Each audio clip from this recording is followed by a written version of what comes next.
आज आपण या राजकोट किल्ल्याची पाहणी केला. प्रथमच पाहणी करत आपली पहिली प्रतिक्रिया जाणून घेऊ. पहिली प्रतिक्रिया माझी ही आहे की छत्रपती शिवाजी महाराज हे केवळ महाराष्ट्राचा स्वाभिमान नाही, तो उभ्या जगाचा स्वाभिमान आहे, उभ्या जगाचा मानबिंदू आहे आणि उभ्या जगाची प्रेरणा आहे. छत्रपती शिवाजी महाराजांचा जो काही राज्यकारभार झाला, त्या राज्यकारभाराची राजनीती, अर्थनीती, युद्धनीती, त्यांची त्यावेळची असलेली चौकस नीती याचा जगाच्या पातळीवर आज अभ्यास होतोय. आणि अशा छत्रपती शिवाजी महाराजांचं शौर्य आज या सरकारच्या नाकर्तेपणामुळं, भ्रष्टाचारामुळं, बेजबाबदारपणामुळं, यापूर्वी रामाचं मंदिर हे मंदिर निवडणुकीचं ATM कार्ड म्हणून वापरून झालं, काश्मीरचा प्रश्न निवडणुकीचा ATM कार्ड म्हणून वापरून झालं, आणि आता छत्रपती शिवाजी महाराजांचं नाव आणि पुतळा सुद्धा निवडणुकीकरता ATM कार्ड म्हणून कसं वापरलं गेलं त्याचं हे जिवंत उदाहरण आहे. आणि त्या छत्रपती शिवाजी महाराजांचा पुतळा आज अशा अवस्थेमध्ये पडलेला बघितला असताना मनाला प्रचंड वेदना होतात, संताप येतो.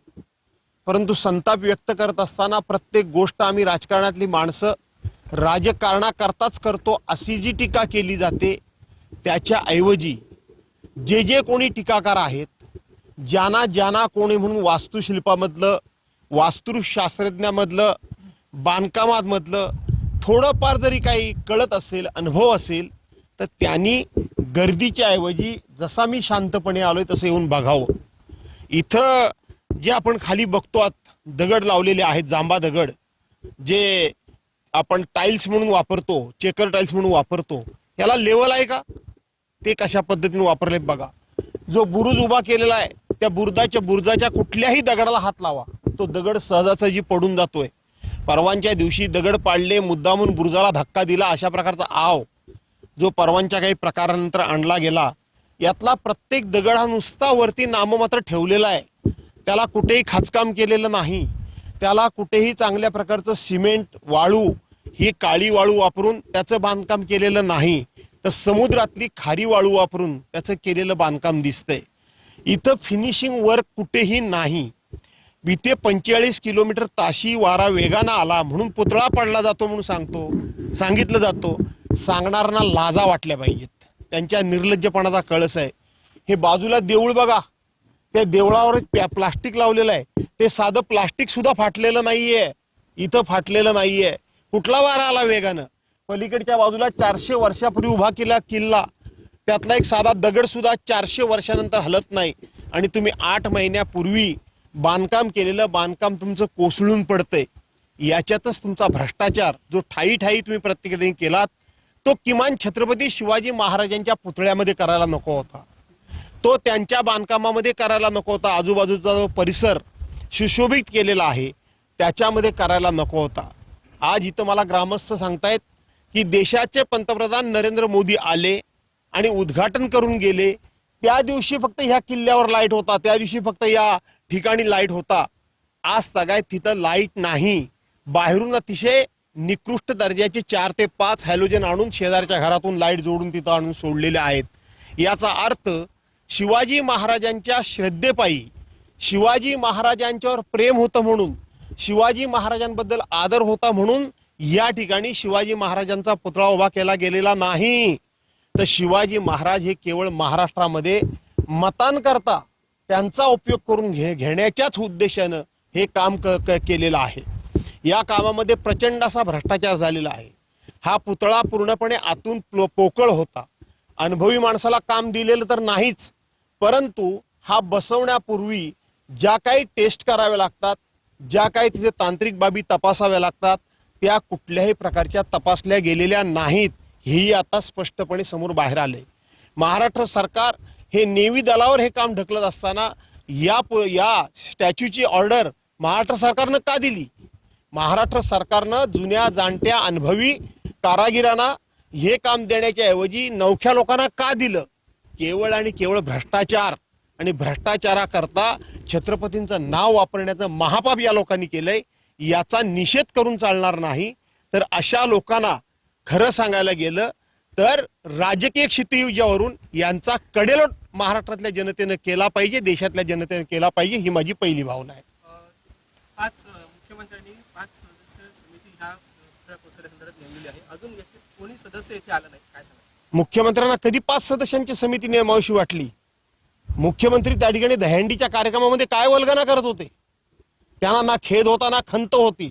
माणसाला शेवटी खेद, खंत, लज्जा ही जन्मजात असावी लागते.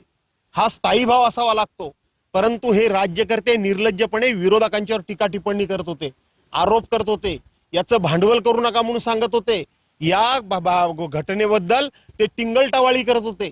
दहीहंडीच्या कार्यक्रमामध्ये जाऊन राज्याचे एक मुख्यमंत्री आणि एक उपमुख्यमंत्री, पुढची आम्ही या ठिकाणी निवडणुकीची दहीहंडी आम्हीच फोडणार आहोत, तुम्हाला कसं वागायचं तसं वागा, हे उर्मटपणे, उद्दामपणे आणि घमेंडखोरपणे बोलत होते. त्यांनी 5 लोकांची समिती नेमल्याचं नाटक केलेलं आहे. त्यांना माहित आहे या समितीमध्ये आपण आपले लोक अडकणार आहोत. राजकोट किल्ल्यावर तुकडा पडल्याच्या दिवशी शिवसेना आणि भाजपमध्ये राडा झाला. हा राडा मी स्वतः टीव्हीवरून बघितला, तुमच्या चॅनलवरून बघितला, वर्तमानपत्रामध्ये वाचला. हा राडा भारतीय जनता पार्टीच्या संस्कृतीशी सुसंगत असा राडा होता. हा राडा भारतीय जनता पार्टीची कार्यपद्धती होती. हा राडा भारतीय जनता पार्टीचा नेहमीचा नित्याचा कार्यक्रम होता. याचं कारण, हा राडा करत असताना इथं भारतीय जनता पार्टीचे वरिष्ठ नेते, माजी केंद्रीय मंत्री नारायण राणे इथं उपस्थित होते. त्याच नारायण राणेंनी महाराष्ट्राच्या विधान परिषदेमध्ये एकदा भाषण करताना सांगितलं होतं, ते रेकॉर्ड आजही विधान परिषदेमध्ये आहेत.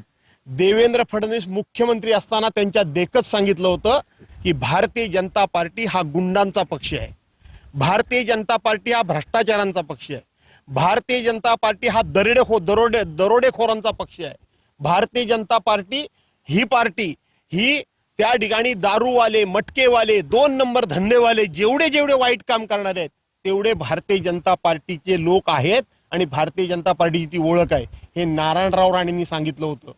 आणि परवाची शिवाजी महाराजांचा पुतळा पडल्यानंतर जो भारतीय जनता पार्टीकडून या ठिकाणी राडा केला गेला, हा नारायण राणेंनी भारतीय जनता पार्टीची जी ओळख सांगितली होती, भारतीय जनता पार्टीची जी संस्कृती सांगितली होती, त्या संस्कृतीशी सुसंगत असाच राडा भारतीय जनता पार्टीने केलेला आहे.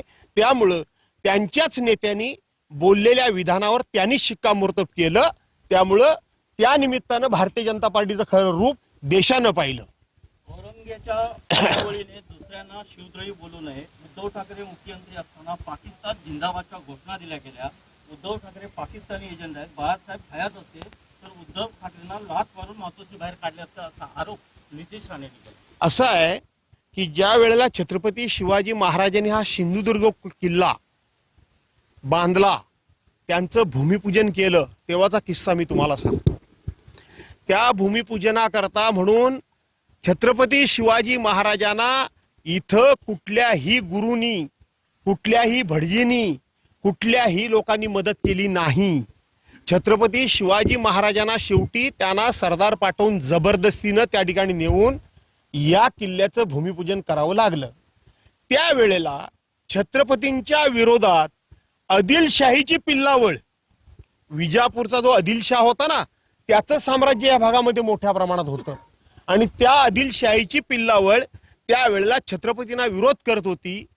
कालच्या ह्या पुतळ्याच्या निमित्तानं झालेला राडा असेल किंवा होत असलेली आतासारखी वक्तव्य असतील, मला असं वाटतं की आदिलशाहची पिल्लावळ, आदिलशाहचे वंशज आजही या मातीमध्ये जन्माला आलेले आहेत आणि आजही त्यांचं अस्तित्व आहे. त्यांच्याकडूनच अशी वक्तव्य होतात. नितेश राणेंनी असं म्हटलं आहे, नगरमध्ये हिंदू समाजाच्या मोर्चात किड्या मुंग्यांसारखे मारू, माझ्या वाकड्याला जायचं नाही, आमचा इतिहास सर्वांना माहीत आहे, मी 63 एन्काउंटर करणाऱ्या आदेश देणाऱ्या मुख्यमंत्र्यांचा मुलगा आहे. असं आहे की तुम्ही छत्रपतींबद्दल विचारलं म्हणून मी बोललो, बाकी असल्या आलतू फालतू फडतूस वक्तव्यावर मी कधी उत्तर देत नाही. महाराष्ट्रामध्ये मोठी दंगल घडवण्याचा कट रचला जातोय. मालवण नंतर रत्नागिरीमध्ये मावळ्याच्या पुतळ्याची विटंबना केली असा आरोप निलेश राणेंनी केला. असं आहे, मी तुम्हाला सांगितलं ना की मी इथं मगाशी सांगितलं की शेवटी मला प्रश्न विचारत असताना मी भारतीय जनता पार्टीची ओळख काय ती मी सांगितली. उद्धव साहेबांबद्दल जे वक्तव्य केलं ते आदिलशहाची वंशावळ करते म्हणून मी सांगितलं. बाकी आलतू फालतू कोण बोलतात त्यांच्याबद्दल मला नका विचारू. थोडंसं मी शिवसेनेचा नेता आहे, आलतू फालतू माणसांबद्दल मी फार कधी उत्तर देत नाही. सर मला सांगा, ज्या पद्धतीत हा पुतळा जो उभारण्यात आला त्यासाठी 3 वर्ष लागणार होती, मात्र 3 महिन्यात हा पुतळा उभारण्यात आला. मात्र याचा जो मेन कॉन्ट्रॅक्टर आहे त्याला अद्यापही अटक झालेली नाही, ज्याच्यावर गुन्हा दाखल आहे. मात्र दुसरीकडे जर पाहिलं तर अनिकेत पटवर्धन जे बांधकाम मंत्र्यांची पी आहे, तसंच मुख्यमंत्र्यांचा मुलगा हा या ठेकेदाराचा श्रीकांत शिंदे यांचा मित्र आहे, म्हणजे जो 1 नंबरचा आरोपी आहे. हा दोन्ही या नेत्यांच्या संपर्कात असल्याचं देखील पाहिलं जात आहे. त्याला अद्याप अटक होत नाही. याकडे कसं? असं आहे की तुम्ही तर नाव घेतलं म्हणून बरं झालं. आपटे पुतळ्याचा कॉन्ट्रॅक्टर, पटवर्धन बांधकाम मंत्र्याचा कॉन्ट्रॅक्टर, आपला पीए, बरोबर आहे. आणि देशाचे आपल्या राज्याचे गृहमंत्री कोण? फडणवीस. आता फडणवीस, आपटे आणि पटवर्धन यांची कशी लिंक असेल त्याचा विचार तुम्ही केलेला बरा मी करण्यापेक्षा. आणि मग एक कोणतरी मम म्हणायला लागतो म्हणून तो कदाचित मुख्यमंत्र्यांचा मुलगा असेल. त्यामुळं पटवर्धनानं अटक कशी करायची, आपट्यानं अटक कशी करायची आणि फडणवीस कसे करू शकतात? भिडे मास्तरला अटक फडणवीस करतायत का? नाही करत आहेत. त्यामुळं ही तुम्ही अटक ही जाणीवपूर्वक टाळली जाते. कसा आपटे मिळत नाही तुम्हाला? जातो कुठे Apte? Agarwal hit and run करून गेला, सापडत नाही कसा? तो शहा वरळीच्या कोळेवाडीतल्या त्या बाईला मारलं, सापडत नाही कसा तुम्हाला? आणि म्हणून मी सांगितलंय की या राज्याला देवेंद्र फडणवीस सारखा कुचकामी सत्तेचा दुरुपयोग करणारा, पोलिसांचं खच्चीकरण करणारा, पोलिसांना विरोधकांना संपवण्याकरता वापरणारा मुख्यमंत्री मिळाला, हे महाराष्ट्राचं दुर्दैव आहे. तर काल जो राडा झाला त्यामध्ये मात्र सर्वसामान्य कार्यकर्त्यांना गुन्ह्यात घेतले, मात्र नेते मंडळीची नावं नाही असणार कशी? हे राज्य कायद्याचं आहे का? कायद्याचं आहे का? तुम्ही सांगा. आजपर्यंत जे म्हणून भारतीय जनता पार्टीच्या बाजूने अन्याय झाला, अतिरेक झाला, गुन्हेगार आहेत, त्यांना कोणावर कारवाई होतीये? आज केंद्रामध्ये असणारे गृहमंत्री, राज्यामधले असलेले गृहमंत्री यांनी आपल्या पक्षाच्या लोकांना मी मगाशी सांगितल्याप्रमाणे गुंडगिरी करण्याकरता, दादागिरी करण्याकरता, भ्रष्टाचार करण्याकरता, 2 नंबरचे धंदे करण्याकरताच संरक्षण द्यायचा निर्णय घेतलेला दिसतोय. यापेक्षा दुसरं काही नाही. मित्रांनो, या संदर्भामध्ये बऱ्याच भानगडी पुढे आल्या आहेत. तुम्ही आमच्या मुलाखती दाखवताय, तुमचे कॅमेरे ह्या बांधकामातल्या प्रत्येक ठिकाणी पडलेली ही जी भेगा आहेत, महाराजांच्या चौतऱ्याला पडलेल्या भेगा, या ठिकाणी फ्लोरिंगला पडलेल्या भेगा, वॉलला पडलेल्या भेगा, त्या ठिकाणी उभे केले. किती बोगस काम आहे. म्हणजे देशाचे पंतप्रधान इथं येत असताना इतकं थर्ड क्लास काम आज सगळ्यात कुणी केलं नाही. हे केलं कुणी? साधा गावचा एखादा आमचा कारागीर कुंभार असेल, तो सुद्धा इतकं उत्तम काम करतो, दर्जेदार काम करतो, नक्षीदार काम करतो, टिकाऊदार काम करतो. हे कोण कुठले आणले होते? पटवर्धन आणि आपटे यांचा शोध घेतला पाहिजे. धन्यवाद साहेब. एक शेवटचा प्रश्न. 100 गंभीर गुन्हे दाखल केलेत आरोपींवर, अगदी मर्डर सारखे गुन्हे दाखल केलेले आहेत या पुतळा प्रकरणात. कुठेतरी पळवाट काढण्यासाठी हा गुन्हे दाखल केले आहेत आणि हा वातावरण शांत होण्यासाठी. अशानं वातावरण शांत होणार नाही. कोकण शांत आहे म्हणून ते शांत आहे, पण अख्खा महाराष्ट्र खतखततोय, अख्खा देश खतखततोय. इतिहासकार, इतिहास लेखक, इतिहास वाचक, शिल्पकलाकार अशा पद्धतीचे पुतळे बनवणारे अनुभवी लोक आज पेटून उठलेत. आणि छत्रपती शिवाजी महाराज हे कुणी किती काही जातीय दंगली घडवण्याकरता प्रयत्न केला, तर छत्रपती शिवाजी महाराजांची ओळख होती तो रयतेचा राजा म्हणून होती, कुठल्या धर्माचा राजा म्हणून नाही, कोणाचा द्वेष्टा म्हणून नाही. आणि छत्रपती शिवाजी महाराजांनी जे राज्य निर्माण केलं ते श्रींची इच्छा होती, ते श्रींचं राज्य म्हणून त्यांनी उभं केलं. त्यांनी स्वतःच्या नावाने काही केलेलं नाही. त्यामुळं कितीही राज्यकर्त्यांनी अशा प्रकारे कोणावर केस आणि गुन्हे दाखल केले, त्यातून शांतता सोडा, लोकांचा स्थायी भाव उफाळून येईल आणि ते राज्यकर्त्यांना महागात पडेल, एवढंच मी सांगतो. एक शेवटचा प्रश्न. पत्रकारांवर गुन्हा दाखल झाला आहे. बदलापूर अत्याचार झाला, त्याच्यानंतर एक श्रद्धा ठोंबरे म्हणून पत्रकार आहे, त्यांना नोटीस बजावण्यात आलेली आहे. शाळेमध्ये जो तोडफोड झाली त्या संदर्भात. असं आहे बाळानो, गेल्या 10 वर्षामध्ये ज्या वेळेपासून केंद्रात राज्य आलं तिथपासून मीडिया नावाची गोष्ट अस्तित्वात आहे का? देशाच्या पंतप्रधानांनी 10 वर्षामध्ये कधी प्रेस कॉन्फरन्स घेतली का? कुठल्या चॅनलनी राज्यकर्त्यांच्या विरोधात जर कोणाच्या मुलाखती घेतल्या तर तो अँकर त्या चॅनलवर राहिला का? नाही राहिला. वर्तमानपत्रातले अग्रलेख राज्यकर्त्यांच्या चुका दाखवणारे परखडपणे लिहिले जातात. काही जण त्या ठिकाणी आर्टिकल्स लिहितात.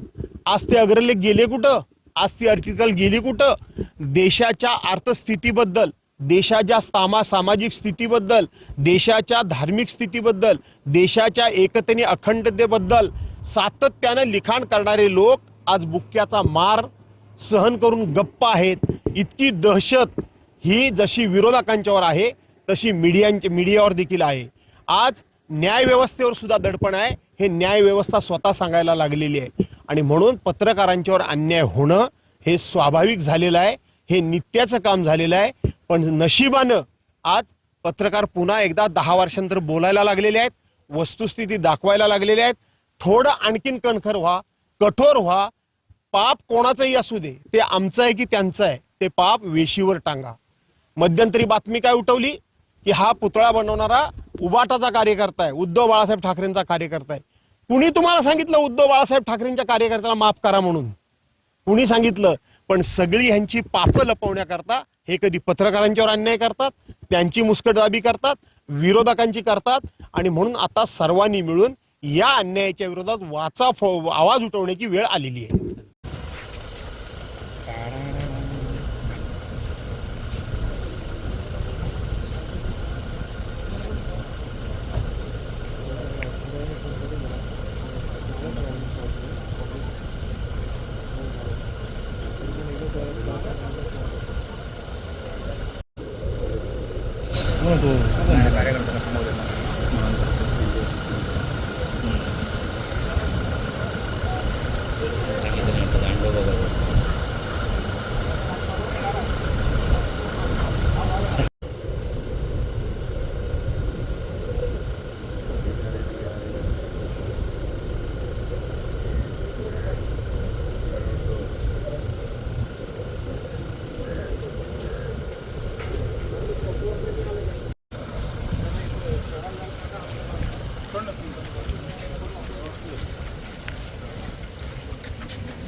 कुठे गेले?